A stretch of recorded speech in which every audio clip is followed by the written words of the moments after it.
Welcome to the Tourism Hub podcast, a podcast devoted to you and your excellence, providing inspiration and education for the entrepreneurs, experience makers, and excellence seekers of our industry to take your tourism business and career to a whole new level. Relax.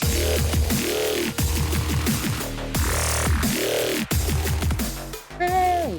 Hi, everyone. Hello. Hi. Now, Like off the it. back of your session, well done. That Thank was you. excellent. Thanks, Hannah Jessie. Statham, everyone, ambassador of the art community here, of the Australian Regional Tourism Network. How long have you been an ambassador? I think it's been 3 It years, has but been. I feel like I was an unofficial ambassador for a lot longer. I am all for the regions. All for the All region. for the regions. And I only found out yesterday you've actually had a long experience with this particular region through your previous pre-Media Mortar. Yes. So I think I've worked in tourism marketing for 17 years now. It's all I know, really. It's sort of where I got my career start in tourism marketing, but I have always loved the regions. They're so much more fun to market than metro centres. No offense to our metro centres watching. It's so incredible. The passion, the products, the events, they're so fun and quirky. And yeah, I just love it. It's so infectious. It's so infectious. As you just watching you present now, the art. So we did a whole, you ran a session and encouraged everyone, very practical session in creating, and we had our art leaders in the room actually creating short form content, some of them their first reel. Talk to us a little bit about your session and some key takeaways that we can share with everybody that's tuning in. Well, I guess how the session kind of came about is I was actually in the back of Tanya's car coming back from the South Australian Tourism Conference, and I was like, I just feel like sometimes it's just really great. We always learn about these great things, but there's never time to practice. What if we did something that was super hands-on and we actually got to do it? And she was like, yes, I'm going to take it to the board. Hold that thought. So anyway, she suggested, and I ended up pitching this session, and it was so fun. So essentially the premise was scaling the mountain of vertical video. We all know vertical video is the future. We know we should be video first. That's all well and good. But what if you don't know how to make a video? What if you're too scared?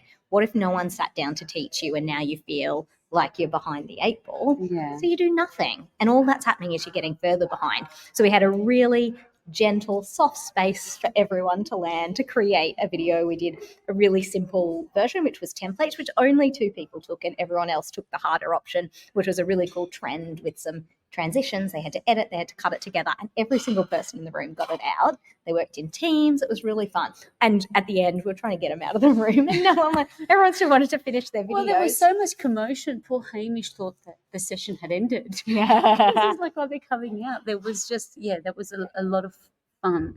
And we had some published that we'll share. So everyone can see what it looks like. See what the result was. I loved also a hitting point for me, and I learned something, which I always do, like anyone that comes into your session, around the concept of lo-fi content, because I was treated as DIY. Yeah, so it was all about, lo-fi content, so low-fidelity content. So just content that's shot on your phone, turned around really fast. It's exactly what you've been doing for years, and I always admire you, Desi, you're always just shooting content, getting it up in the moment, because it's too late. You're here capturing content at an event. Don't post it in a week's time. Yes. It's got to be of the minute. You've got to catch people. And I think even, what you just did then, just for everyone watching, you're just now in our chat show. I just finished the session, and Desi came up and said, "Look, come and do this interview." You get that sense of that person just as they finished, and you're capturing it in the moment. And that's what lo-fi content is about. And there's certainly still a place for high content, your professional DSLR shots, there's no one's replacing TVCs with an iPhone, but it's the content that people are consuming. And the thing is your phone is so powerful at the moment. iPhone content is what's playing on Channel 7 every night, whether it's a natural disaster, or a this is so true. A sporting thing, a riot that breaks out, a snake in the house. That's what people are shooting on, and it's good enough for the TV. The latest, I'm a Kardashians fan, and Courtney and Travis's wedding was shot on an iPhone, and it's good enough for Hulu and Disney Plus. Well, it's good enough for your destination. Get out there and shoot it. And I played quite a few examples of things that, we often see things that are so complicated and then we get scared. But you know what? Some of our best performing content maybe took 3 minutes to shoot. It was just quick caption over the top, super, set to a great track. Oh, and I love the way you really chunked it down for everyone, because it's like, everyone tells me it's easy, and I don't actually find it that easy. Yeah. Just like, let's just have a safe space to experiment. And practice. And also the case studies you shared, that even, you have some larger clients and you're helping them shoot, because you can tell. Just, It's anything over or highly produced or hi-fi content in this medium doesn't quite cut it sometimes either. And I think it's what it also is it's too expensive to shoot. And it is. And that's not videographers gouging. It's just the cost of gear, the cost of insurance, the cost of doing business is really high. So people, what they're doing is not shooting any video content. And I would much rather everyone shoots video content, uses their iPhone to capture it, do it and empower people and do a capacity building thing, because it's not, it looks easy, yes, and it is. I'm not saying it needs to be, you need to feel it's easy, because it is hard when you're learning. But when you break it down into steps, it's very achievable. And it's something that I think for regions where budgets, the regions I work with, budgets have been slashed, events drastically, it's a really great opportunity to capture things in the moment, and you're on the ground and you've got the best in regional tourism. We've got the best possible content ever. Like, look where we are in Mackay. It's stunning. Ever. I have to share with you the middle of everywhere. Young Mike there, he does Content Fridays, and he'll go and do a short piece around his region. I think it's another good example of just on their phone as they started, just start and learn as you go. Now, Media Mortar. Yes. Tell me about your evolution in the way that you help your clients today, particularly in this space, is very different to probably when you started a good 8 years ago. Absolutely. And I think, that to me is the exciting thing of running your own business and digital marketing, is that it's the only constant is change, and you've got to lean into it. And I love that personally, is that what we were doing 8 years ago was lots of blog posts, lots of websites, lots of EDMs, and it's really moved, then it's for social media, then all of a sudden organic social media, your content seen by 1% of your audience who's investing in that. So then it moved into paid. Now we're packaging organic and paid, and now we're adding in these vertical videos and doing this sort of lo-fi content. Whereas when I started 8 years ago, I would never have shot at something on an iPhone. We would have engaged the videographer, very expensive, sent them out, had a producer. It was all very, Mickey Mouse looking beautiful, talent, little straw hat, Instagrammable outfit. It was the style at the time, and I think it's so deflationary, social media at the moment is, as a small destination with no budget, you've got the same access to consumers as really big destinations, and the only barrier is the time that you can afford to get out of the office to shoot it. And I think that is something, you're either paying in money or time, and this stuff is time consuming. It doesn't have to be, you can shoot much shorter, more timely pieces of content, but there is still a cost to a business to send someone out to shoot it. But I think it's a great opportunity, particularly for regions and events where budgets are leaner than ever before. Yes. But I think probably what we're doing a lot more of now is really connecting a lot of dots for businesses and filling a lot of gaps where maybe they don't have time or don't have the resources, and really linking sort of with content being the glue to really building an omni-channel strategy to make sure that messages are going out on all your platforms. Because what I find with most clients is they just don't have time to talk on all their channels. So the channels are sitting there dormant, and they're just lost opportunities. Yeah.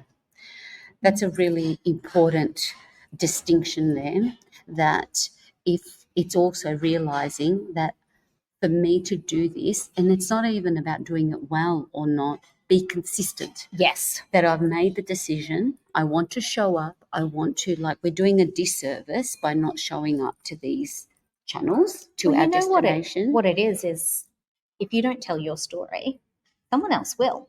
Yeah. Someone else will take your customer, someone else will eat your lunch. And then you'll get cranky and wonder where the customers are, you know. So I guess two things will happen. One is someone will take your customers, or someone will tell your story and you won't like what they say about you.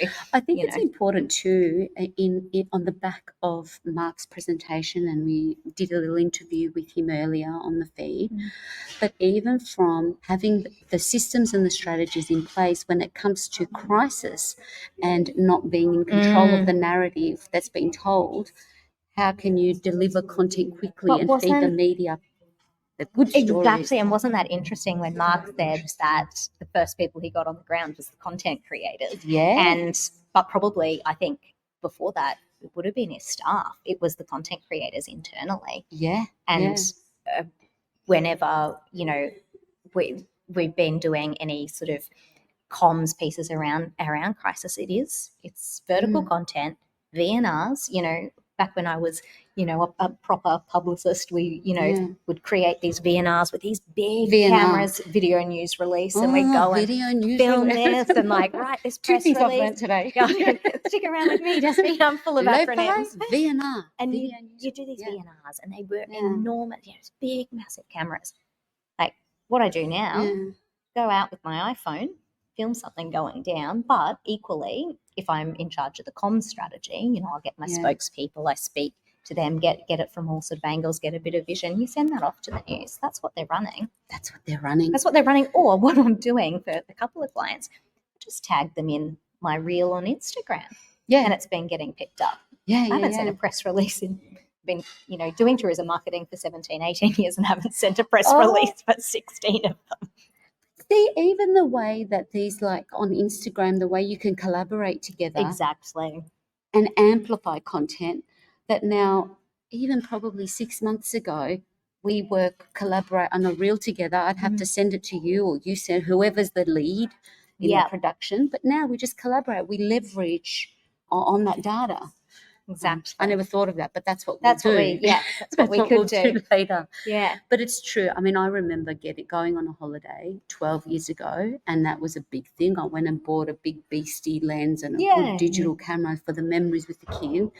I nearly knocked my daughter's tooth out because she's so little, and I turned and had gum bled. And ever holiday since. Well, isn't it funny? These are, they've got I don't know what megapixel camera, but it's certainly better than the Sony Coolpix I was once taking out. It's right. It's incredible. 1,000 times faster. And it's the same in business now. It's the same in business that even a crappy phone is good. And you know what? The best camera is the one you've got on you, and I think that's you're bringing out the bangers today. Exactly. You've got to get out there. You've got to get shooting, and and I think everyone got a lot out of it, and hopefully everyone got a lot out of it. And the best thing about any type of workshopping is actually the doing. And it wasn't only doing, but publishing something was excellent. I can't wait to share that with everyone. So in terms of, if anybody's watching, regional, destination or otherwise, and to get in touch with you and explore opportunities of how you can help regions or businesses that might be inspired, what would be the best way? Oh, well, you can find us online at www.mediamortar.com.au. We're on all the social media channels as per content marketing agency. And you can find me on LinkedIn. I'm at Hannah Statham, so you can find me easily Very there. great LinkedIner. I'm trying really hard. Yeah. It is my favorite organic platform. Fun fact, did you know that the engagement rate generally on LinkedIn sits at about 16%? Really? Yeah. See, there you go. I didn't know that. Because your other channels might be 1 to 2%. It's really interesting with LinkedIn, because I was really active when I first started my business and just trying to all the use time on there. But I paused. But really only the last few years when I saw all the people are on there, and just I really love it too. It's become a primary. Very good. Smart collaborations, these networking opportunities when you can't be in the room, and using even something like this is good. And if anyone, so your experience now, I want to end your experience at this convention. You go to a lot of conferences, speaking, presenting, attending around the country. Tell me, in Hannah's way, what makes the Australian Regional Tourism Convention different? I would say this would be the only, if my marketing budget got chopped to pieces and I could only pick one thing, I would choose this conference every time because it's so friendly. And now I know this sounds like a really soft answer, but I don't love going to a conference where I know no one. I mean, who does? But I really, it's not for me. I'd rather walk on glass than be in a room full of strangers. It's not for me. This is the kind of conference that you can arrive and with no friends and you'll leave with 10, 20 people that you could call on at any time. I think that the speakers, the way that the program is designed has really is a lot of breadth in it, but each topic has a lot of depth as well. And a lot of thought and care goes into that. Whereas I think some conferences I attend often, there's a lot of sponsors and there's perhaps chasing sponsorship dollars. So the relevancy is not there. I think that there are a lot of care goes into the curation, which makes it really interesting. And there's a really good mix between sort of plenary sessions, workshops, practical, and there's heaps of time for networking because let's all be honest, I'm here to grab 3 takeaways, that's all my brain can really take away. I'm not, I'm a deep thinker, but I don't have much time, to fully internalize once I've reached that point. I'm here for the chit chat. I'm here to make new friends. I'm here to make new connections. I'm here to meet new destinations. And I spend a lot of money at these conferences finding new places to take holidays, to be super honest. True. I've just, I just met some of the team from Tourism WA and quite frankly, that's where we're off to now. So, I'm a liability. But I really do like this conference and I like the networking and the facilitated networking as well as someone who's quiet and shy and I don't necessarily love this sort of, sometimes I think some conferences are cliquey and, or there's no opportunity for chat because all you're doing is being stuck inside a room. And I do really like the format of this. Yeah, same. Yeah. And your key takeaway so far, has there been any key ahas? I really, really loved Mark Olsen's Prezzo. And I think because I've done quite a few crisis projects and I actually did work on a Jasper project as part of that cyclone and situation, it was so good for him to walk through the exact steps, so fresh as what had gone on up there. And the way he presented it, what if this happened? What would you do? Who would you call? Really broke it down. And he was right. There wasn't anything in his presentation that probably anyone didn't already have the answers to. Crisis communications or dealing with a crisis is quite formulaic no matter where you are. But when you're faced in it and you can't see, your way clear, all of that becomes incredibly muddled, and that's where people panic and they don't make great decisions about things. I just really loved that presentation, and he opened with a stat that I popped in my phone, which act surprised when you see it on LinkedIn. Mark, I'll tag you. Was that it was 75%. I've got so many notes. Look at this. I've gone crazy. 75 times more likely to have a disaster in this day and age rather than in like the 80s to the 90s. And so I think for all destinations or events, it's not a question of if, it's when, and having your crisis plan actually Hands ready. down. And businesses.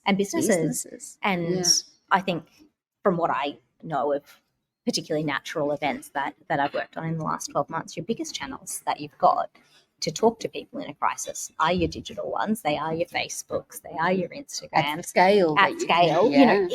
Or at least they're the ones you mobilize first because you've got the full control over them. And yet I work on a lot of social media accounts and they don't have crisis plans or they don't have a triage system. And, you can bet your bottom dollar that crisis, the flood is going to happen on a weekend at night over Christmas on a public holiday, at 2 a.m. That's when the team, do you even have a team on call?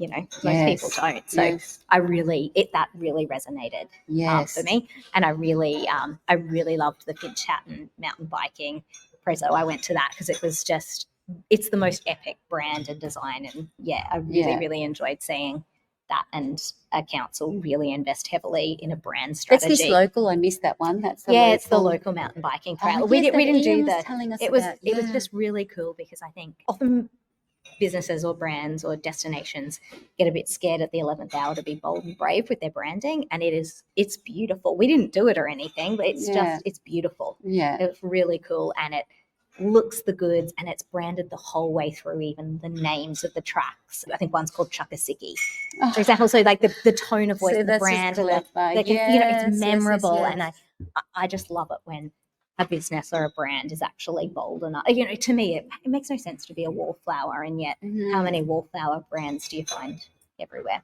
And we were touching on this last night, and I guess that leads to even this whole concept, particularly when it comes to content. And I love it with your agency. You're kind of niche in a different lane. Yeah. Being a content marketing agency, that now this question of like, oh, there's AI now. Do we need help with our marketing? But what I'm seeing is the opposite, that now we've got vanilla AI copy and content. I know. And if you do something that stands out, it really gets you. So then you see something like this, because that's human intelligence, like being clever. And I think the power of a good brand, and this is bold for me in that I have no interest in ever being on a mountain bike, but the way it was branded was enough for me to go, where is this place? And I think Hubby, we're getting a mountain bike. I'm now into mountain biking. Like that's one time I did this trip to Fraser Island when it was called that, or Gari now, and I came back and I said, Chris, we need a 4-wheel drive. And he was like, quick, let's get down to the showroom. It was the moment in time he knew he had to capitalize on. I cannot mention a mountain bike to him. So you got it. No, we did end up with a 4-wheel drive. That was in my 4-wheel driving era. It was, when I was young and fun and didn't have children. Love it. When we could go on adventures every weekend, not to ballet at 9:30 on a Saturday. Yes, but look, that's also a testament to your love for this convention, because last year you came with baby Walter, and Nanny, and I was still feeding. Like you're like, I'm not missing this. No, I didn't. We can do this. So both of my children have been to an ART when they were they were too little. Too, yes. I took Penny to Ballarat, and Walter came to Newcastle. Yes. So you had Walter. It was 9 months old. So amazing. You're amazing. I do now, just my own curiosity. Your pivotal moment from your working with TEQ. What was the moment where you said, I really want to give this a go and go out on my own and help? Well, I did. I worked somewhere else between the two jobs. But for me, I had started assisting some builders doing some social media on the side. So that's how my business was called, Media Mortar. So I was helping builders, and it was just sort of at this, I guess, moment in time when builders were starting to realize that, websites are important, branding's important. Maybe I should be on Instagram. Or maybe we shouldn't look so scruffy on site, etc. It was that sort of crossroads, and it was one that I think tourism had been at maybe 5 to 7 years earlier. Everyone had already hopped onto Facebook and Instagram, and I saw this opportunity to bring a new industry into what we love. And so I started running social media accounts for builders, and it just took over my full-time job salary pretty quick, and it just What do you think I've learned? So it just good. I had sort of, by the time I had six or so clients, it was a full-time job, and then in 3 months I had an employee, and then 6 months I was in an office with 2 employees, and fast forward history. 8 years later, I know, full office. We bought our office, and it's going well. Like, I love it, though. But it doesn't feel like work, because I'm passionate about what I do, like, humans. Yes, I think everybody in this room, and most, seeing everybody that's coming and joining us live, and anyone that's going to return to watch, there is a lot of passionate humans of tourism that want to do better, grow better. And speaking of, you're always doing better. You're always surprising and delighting, and it's lovely to catch up with you. And thank you. We got this done this year. We did. I know. I know. You grabbed me. It was like, No, this is wonderful. So let's have a wonderful rest of art.